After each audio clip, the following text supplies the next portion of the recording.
আসসালামু শিক্ষার্থীরা, সবাইকে স্বাগতম করছি অর্জন করতে কার্যত আরেকটি গাইডলাইন মূলক ভিডিওতে। এসএসসি 25 হাঁটি পাক করে পরীক্ষা কিন্তু খুব দ্রুতই চলে এসেছে। এখন পরীক্ষার আগে অংশগ্রহণ করার আগে আমাদের পরীক্ষা সম্পর্কে কিছু তথ্য জেনে নিতে হবে, যেগুলো বিফোর এক্সাম আমাদের এক্সাম টিপস, অর্থাৎ এইগুলো পরীক্ষার আগে আমাদের সকলেই মেনে চলা উচিত। হয়তো অনেকে এগুলো জানো বা বলতে পারো যে ভাই সিরিয়াসলি জিনিস এগুলো কেন ভিডিওর মাধ্যমে জানাচ্ছে, কিন্তু বিশ্বাস করে অনেক জিনিস, এই সাধারণ জিনিসই মানুষ ভুল করে থাকে। তো তুমি যদি আমার চ্যানেল দেখো, আমি আব্দুর রহমান মুস্তাকিম পড়াশোনা করছি খুলনা বিশ্ববিদ্যালয়, এবং আজকের ভিডিওতে দেখবো যে what should we do before HSC exam. তো চলো শুরু করা যাক। তো প্রথমত যেটা বলেছি সেটা হচ্ছে gather all item. Gather all item বলতে এখানে বোঝা যাচ্ছে তোমাদের পরীক্ষার জন্য কি কি আইটেম দরকার, এটা তুমি এখনই কালেক্ট করে নাও। তোমার একটা ক্যালকুলেটর লাগবে, অনেকের হয়তো বা ভালো ক্যালকুলেটর নাই, তো তুমি একটা ক্যালকুলেটর ম্যানেজ করে নাও। তারপর অনেকের স্কেল লাগবে, ফাইল লাগবে, অথবা কলম লাগবে, বিভিন্ন কালার পেন লাগবে। এইগুলো তুমি এখন হতেই তোমার কাছে রেডি করে রাখো, কারণ পরীক্ষা যখন 2-3 দিন চলে আসবে তখন তুমি ওই সময় হয়তো বা জিনিসগুলো রেডি করবে না। আর এমন কোনো কারণ যদি না হয়, এমন হয় যে তোমার হয়তো বা বিভিন্ন চার্জে বা বিভিন্ন কোচিং এর ফাইনাল প্রোগ্রামে বা বিভিন্ন শেষে তোমার যে আমার রিসেপশন প্রোগ্রাম হচ্ছে, এখানে তোমাদের যাওয়া লাগতেছে, ওইখান থেকে আসলে অনেক কিছু গিফট পাচ্ছ, কিন্তু নিজস্ব একটা সেট আপ তৈরি করে নাও যে আমার যা যা পরীক্ষা দিতে লাগে তা তুমি কালেক্ট করে নাও। কারণ পরীক্ষা শেষ 2-3 দিন আগে তখন তুমি হয়তো বা 1 থেকে 1.5 ঘন্টা নষ্ট করতে চাইবা না এর পিছনে, বা তুমি এটা কোনো কিছু কেনার জন্য, যার ফলে তোমার আজ অব্দি পরীক্ষা দিতে যে যে জিনিসগুলো লেগেছে এগুলো কালেক্ট করে নাও। এরপরে যেটা কালেক্ট ইউর ডকুমেন্ট। ডকুমেন্ট বলতে কি, তোমার পরীক্ষা দিতে কি কি লাগে, এসএসসি তে রেজিস্ট্রেশন কার্ড, অ্যাডমিট কার্ড। তো আমরা যারা SSC registration card, admit card পেয়েছি তাদের তো ভালো কথা, তারা একটু চেক করে নিলে কোথাও কোনো ভুল আছে কিনা। যারা এখনো কালেক্ট করনি, হয়তো বা ভাবতেছো যে পরীক্ষা 2 দিন যে আগে যে স্কুল থেকে কালেক্ট করে নিবো বা যখন কেন্দ্র দেখতে যাব তখন কালেক্ট করে নেবো, এই জিনিসটা থেকে এখন একটু বিরত থাকো।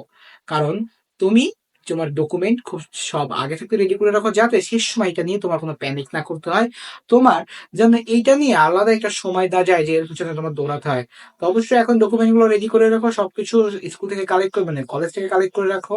এবং তোমার আর যে জিনিসপত্র আছে সাথে, এইগুলাও তুমি সাথে একসাথে রাখার চেষ্টা করো, বা একসাথে তোমার টেবিলে রেখে দাও, যাতে মনে হয় যে না তুমি একটা ফাইল করে এরকম রেখে দিতে পারো, যে একটা ফাইল করে ফাইলের ভিতর তোমার কাগজপত্র আছে, এই ধরনের একটা ফাইল, এই ধরনের একটা ফাইল।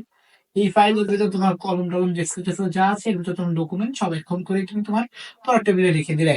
এবার মেক এ ইজি পেন বলতে কতগুলো কলমকে একটু রানিং করে নাও। এটা তুমি 5টা থেকে 6টা কলমও করতে পারো, বা তোমার তা বেশি, অথবা তুমি এর থেকে যদি বেশি লেখা হয় তুমি 8টা থেকে 10টা করে নিতে পারো। কারণ পরীক্ষার টাইমে যদি তুমি একটা নতুন কলম দিয়ে লেখা কথাগুলো হয়তো বা আগে করে অনেকেই বলেছে, তারপরে বলে দিচ্ছি যে লিখতে যাও জিনিসটা অতটা ইজিলি লিখতে পারবে না, এবং তোমার লেখার স্মুথনেস ওটা থাকবে না। একটা কলম স্মুথ হইতে কিন্তু একটু সময় লাগে। তোমার হাতে এখন ওই সময়টা নাই যে তুমি পরীক্ষার হলে বসে কলম স্মুথ করে লিখবা। তো এটা আগে একটু তোমার কলমগুলো স্মুথ করে নিও। এরপর যেটা সেটা হচ্ছে practice time, practice time, practice time. Practice time বলতে বোঝানো হচ্ছে তুমি সময় সম্পর্কে একটু জ্ঞান রাখো, কখন কতক্ষণ যায়। অর্থাৎ তোমার হয়তো তোমার টেবিলে একটা ঘড়ি রাখো, ঘড়ি রেখে জিনিসটা টাইম প্র্যাকটিস করো। অথবা তুমি এখন ওএমআর শিট প্র্যাকটিস করতে পারো, অর্থাৎ তোমার কাছে একটা তুমি ডেমো ওএমআর শিটে না তুমি তোমার রেজিস্ট্রেশন রোল নাম্বার, তোমার সাবজেক্ট কোড, এগুলো একটু খেয়াল করে এগুলো তুমি একটু ফিল আপ করার চেষ্টা করো বাসায় বসে, বা বিভিন্ন মক টেস্ট দিচ্ছ এগুলো একটু ভালো করে দাও। এরপরে যেটা হবে সেটা হচ্ছে তোমার যে টাইম সম্পর্কে সেন্স, বা তোমার পরীক্ষার আগে আরেকটা ছাত্রছাত্রী একদম আছে অনেকে সিট দেখতে যায় পরীক্ষার আগের দিন, এইটা দরকার নেই। কারণ পরীক্ষার দিন যখন যাচ্ছ 15-20 মিনিট আগে গেলেই সিট পাওয়া যায়, এখানে যথেষ্ট হেল্পিং হ্যান্ড থাকে। তো তোমাদের এতটা আগে দিয়ে সিট দেখতে হবে এমনও কোনো কনসেপ্ট নাই। তো অবশ্যই এটা দেখবা। আর লাস্ট হচ্ছে টেক ব্লেসিং। এই ব্লেসিং বলতে মনে করছে না, এটা বুঝেছি হচ্ছে তুমি তোমার বাবা মায়ের দোয়া নাও, তুমি তোমার সবার দোয়া নাও, তোমার আত্মীয় স্বজন যা আছে, কারণ মানুষের দোয়া অনেক সময় অনেক কাজে আসে।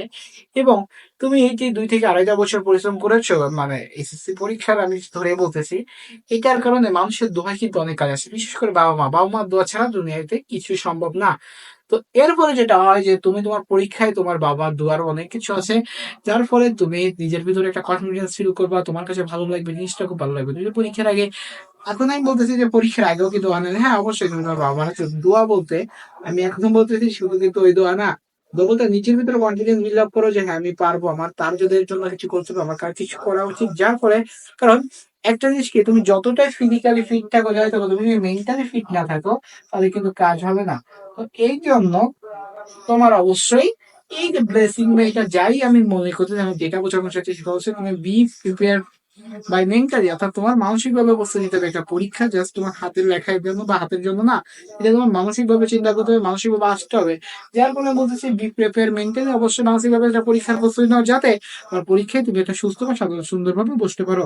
তো এই ছিল আজকে একটা ছোট ভিডিও। এই ভিডিওটা খুবই একটা মানে অড টপিকের উপর বানানো, তারপরে এটা অনেকে ভুল করে থাকে যার কারণে বানানো হচ্ছে।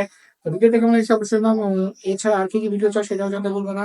তো দেখা হচ্ছে পরবর্তী ভিডিওতে। সে সুস্থ থাকো, সুন্দর থাকো, পড়াশোনা করতে থাকো। আসসালামু আলাইকুম।